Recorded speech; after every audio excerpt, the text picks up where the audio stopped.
Hey guys, it's Kayla and I'm back with another video. Today's video is just gonna be a super casual, chatty video. I'm literally sitting on the floor right now, but I thought it had been a while since I actually sat down and chatted with you guys. Obviously I talk and chat in vlogs, but really give you kind of a life update, answer some questions. I asked you guys on Instagram for questions, so go follow me on Instagram if you don't, because that's where I normally ask for questions. Also, I got so many questions about my job and working as a social media manager, so I'm going to do a whole separate Q&A on that. I'm not going to answer them all in this video just because there were so many questions about it. So I'm going to do another Q&A in like a week or two that's all social media manager work job related questions. So if you have any questions regarding that, leave them in the comments down below and I will make sure to answer them in that video.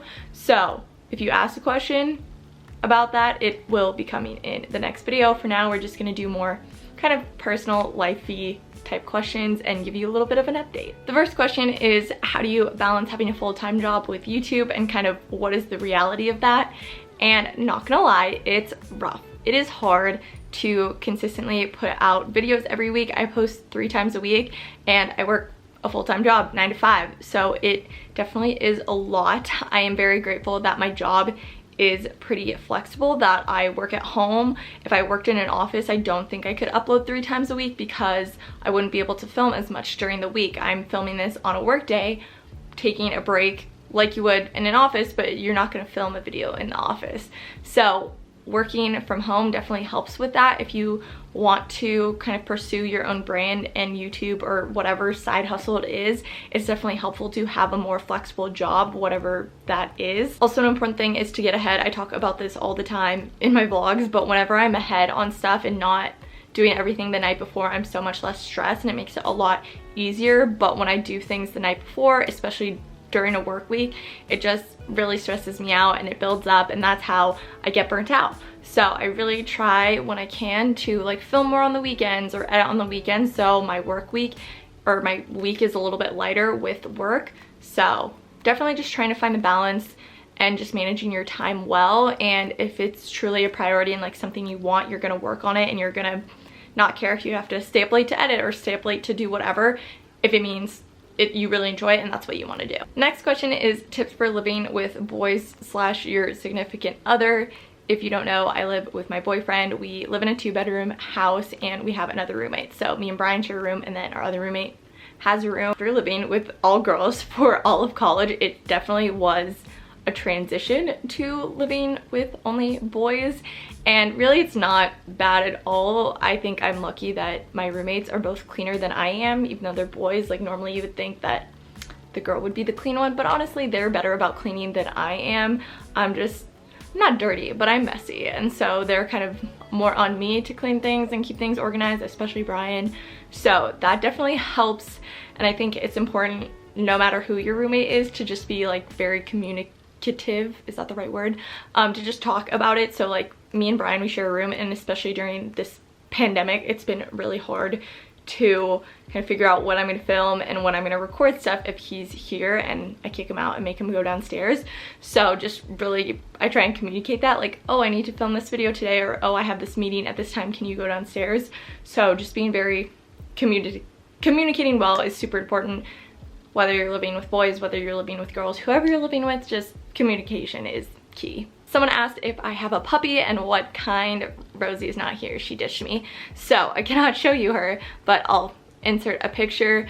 We have had Rosie for a little bit over a year now. We got her July of last year and she was 5 months old then, so she's a little bit over a year and a half, and we don't exactly know what she is. She was a rescue. She was born in the rescue, so we have a little bit of idea.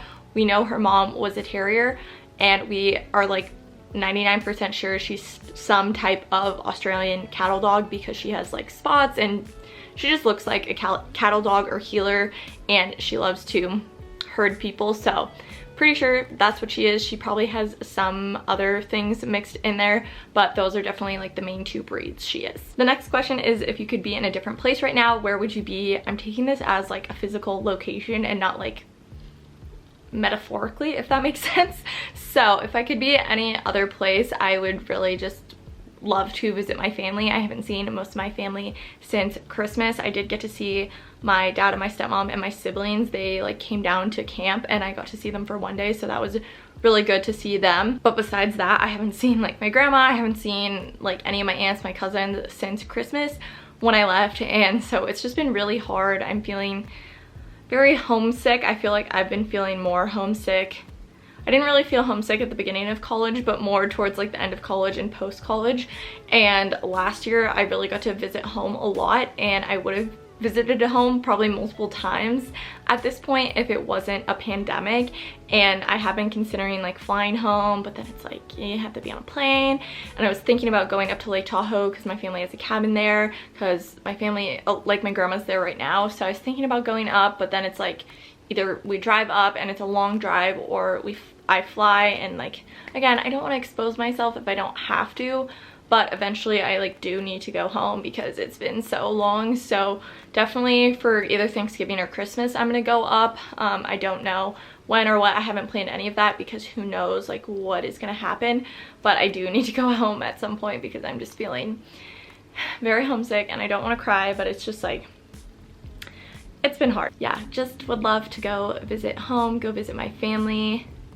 That's where I would like to be. Someone asked what kind of home workouts I've been doing and if I found them effective. I have been working out pretty much the entire quarantine pandemic, and I don't love the home workouts. I miss the gym so much, but I don't hate them.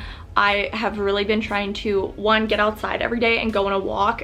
Getting outside just in general is good for my mental sanity. Being stuck at home all the time, and it's a good workout. Going on a good walk, if you're like at a good pace, it's a good workout. I've been doing a lot of like YouTube workouts just because I'm too lazy to think of something myself. So I'll just look up a workout online. I tried Bad Fit's workouts for a week in a video. If you want to check that out, I will leave it linked. And I also am trying out all her dance workouts and doing a video like reviewing her dance workouts, so that is coming. I find home workouts effective. It's kind of like a mental thing, like you have to mentally push yourself a little bit more since you're at home and not at the gym. But honestly, I'm probably in like the best shape I've been in since like sophomore year of college. I was really in shape sophomore year of college, but probably since then this is probably the best shape I've been in. So you can definitely have effective workouts with home workouts. I have a yoga mat. I have not real weights. I use wine bottles, or I use like, we have these gallon water jugs. That's what I use. I make it work. You can do a lot of like no equipment body weight workouts. There's so many on YouTube. Just try a few of them out, find ones that you like, and then just kind of rotate through those. The next question is, how do you stay motivated to post on YouTube? I guess this connects a little bit with how do you balance a full-time job in YouTube, but I just stay motivated by knowing that it is something I love and is a priority. There are many days where I don't feel like filming, where I don't feel like editing, but I just kind of like push myself to do it. I honestly was gonna give myself a break one day this week and not upload just because I've been feeling very kind of burnt out and overwhelmed by everything, but in my brain I like literally could not let myself do that because I upload 3 times a week and I do it, and I haven't missed an upload literally in months. So I don't know, it's hard to explain because for me it's like a non-negotiable, like I'm gonna do it and it's on my calendar, and I know I upload Tuesday, Thursday, Saturday, so I'm gonna do it. So even if it's only one day a week, but like make that a commitment, commit to yourself. I'm gonna upload every single Wednesday. Say it, commit to it, put it in your calendar, and like just, it's a non-negotiable at that point. And yes, like I enjoy this and it's a hobby and a passion, but I do want to grow it and be able to reach more people. So I treat it as not a job, but I treat it as like this is something I take seriously, not just something I do for fun.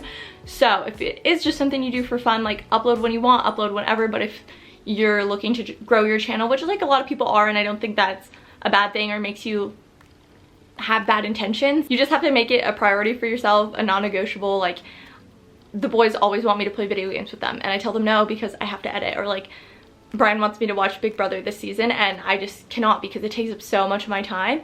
And so if I want to edit and upload 3 times a week, I can't watch TV all the time, or I can't like watch as many YouTube videos as I would like. So to me, YouTube is a priority. It's a non-negotiable. I'm going to do it and stick to it.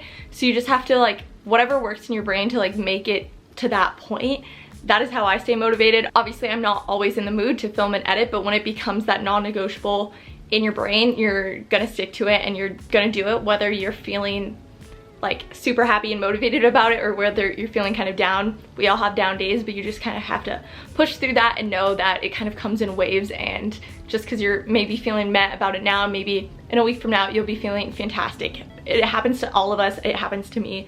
So just keep pushing, you've got this. Someone asked, what are my favorite stores to shop at? Honestly, I've not done a lot of shopping during this whole pandemic. The one place I really have ordered from frequently is Old Navy. That is like honestly a go-to. I used to work there, fun fact, but I really love Old Navy. They have such cute like dresses and jumpsuits. Their workout stuff is highly underrated. I have a whole haul of Old Navy activewear stuff. Love Old Navy. They're just a classic. I'm trying to think what else. Forever 21. I'm trying to like not do as much fast fashion and like kind of invest more, but really I just haven't been shopping at all because I just have a lot of clothes and we're stuck at home, so I don't really feel like I need cute stuff to wear. So really I just ordered from Old Navy to like stock up on things I could wear at home. So really haven't done too much shopping, but I would say Old Navy and Forever 21 are probably my number 2 go-tos. The next question is, do you want kids? And if so, how many? Definitely want kids. I have always just been a kid person. I guess that sounds kind of creepy, but I don't know. I feel like I've always just kind of like either babysat or like volunteered with kids and just always worked around kids. I worked at a summer camp for a while. I have little siblings. I have a ton of little cousins. So to me, I've just like always been around kids and enjoyed kids, and I just feel like I have a pretty natural mom instinct. Brian has 2 little nephews, and whenever we're like over there and I like help with them, people are like, you're really good with kids. So yes, I do eventually want kids. There's not really a rush. I would like to have like at least some of my kids in my 20s, like before my 30s, like at least one, because I feel like it's just hard on your body when you're over 30. So would like to have kids, at least one kid before I turn 30, but there's no like rush. We have plenty of time. For how many kids, I would say either 2 or 3. Like honestly, if I could like afford it, I would have like 10 kids. Not really, not 10, but like I would have a lot of kids if I could, but like a realistic number. And like I feel like after you have a few, you're like, okay, I'm done. So probably 2 or 3, probably 3, but we'll see. Who knows? I'm not like stressed about it. I have plenty of time to be a real adult right now. We're in like this fake adult stage, not really, but we have time right now. I'm just like enjoying the post-grad, new grad life still, even though I graduated over a year ago. That is crazy, but just trying to enjoy life now, make it through this pandemic in one piece, hopefully. Yeah, those are all the questions I'm answering in today's Q&A. Like I said, I'm going to do a whole separate one about my job in the next week or 2. So if you have any questions regarding being a social media manager, majoring in PR, just like anything work related, leave them in the comments down below and I will answer them in that video. But that is going to be it for this Q&A. If you liked it, don't forget to give it a thumbs up, leave any comments down below, and subscribe to my channel if you are new. Thank you so much for watching, and I will see you in my next video.